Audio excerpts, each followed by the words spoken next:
Assalamualaikum warahmatullahi wabarakatuh. Sebelum mulai materi ini, alangkah baiknya kita mengucap basmalah bersama-sama. Bismillahirrahmanirrahim. Untuk pemodelan perangkat lunak pertemuan keempat kali ini akan membahas perbandingan pemrograman berbasis objek dengan program terstruktur. Bahasa pemrograman memberikan model kepada programmer untuk menulis kode program. Ada beberapa perbedaan dalam bahasa pemrograman, yaitu pemrograman tidak terstruktur, prosedural, struktural, dan berbasis objek.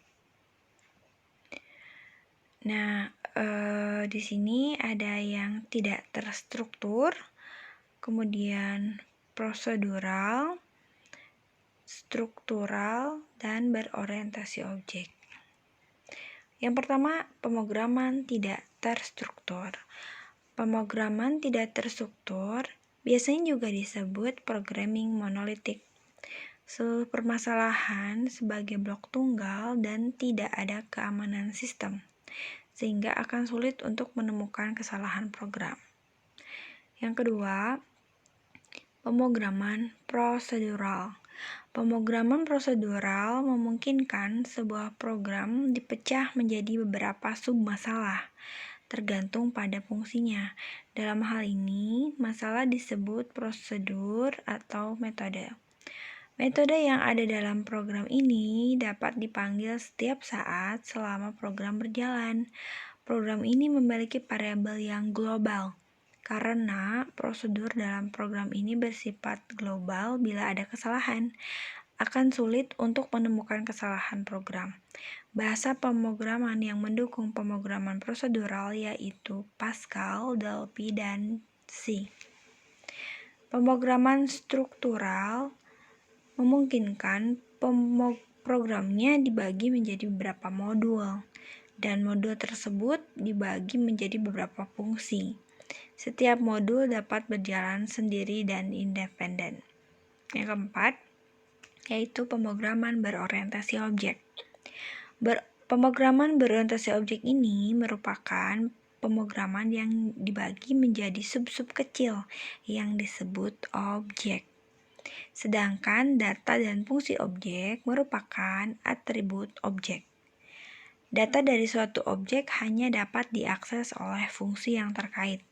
Bahasa pemrograman yang mendukung pemrograman berorientasi objek yaitu Java, C++, VB, bahasa C, dan PHP.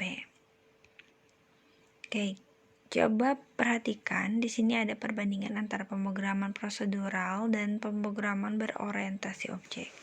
Oke, kita lihat pemrograman terstruktur di sini fokus pada algoritma program. Kalau di orientasi objek itu fokusnya pada penentuan objeknya. Kemudian di terstruktur ini program dibagi menjadi beberapa submodul, fungsi atau prosedur. Sedangkan di pemrograman berorientasi objek ini, program dibagi menjadi objek dan kelas, ya, beberapa objek dan kelas. Terstruktur di sini fungsi berjalan independen. Kalau di orientasi objek, setiap kelas berhubungan secara hierarki. Kemudian di pemrograman terstruktur tidak ada penerima yang ditunjuk untuk menjalankan perintah. Sedangkan untuk berorientasi objek ada penerima yang ditunjuk untuk menjalankan perintah. Kemudian di struktur ini pemeliharaannya sistem ini cukup rumit.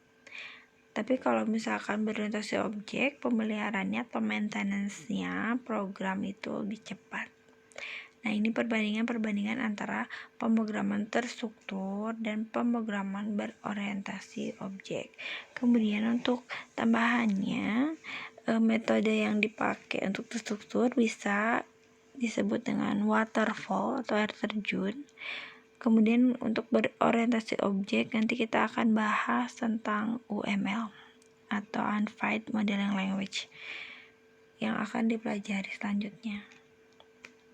Silahkan buka modul halaman 16 dan 17 dan dikerjakan, kemudian difoto. Foto tersebut dikirim ke Google Classroom. Wassalamualaikum warahmatullahi wabarakatuh. Ibu ucapkan terima kasih atas perhatiannya.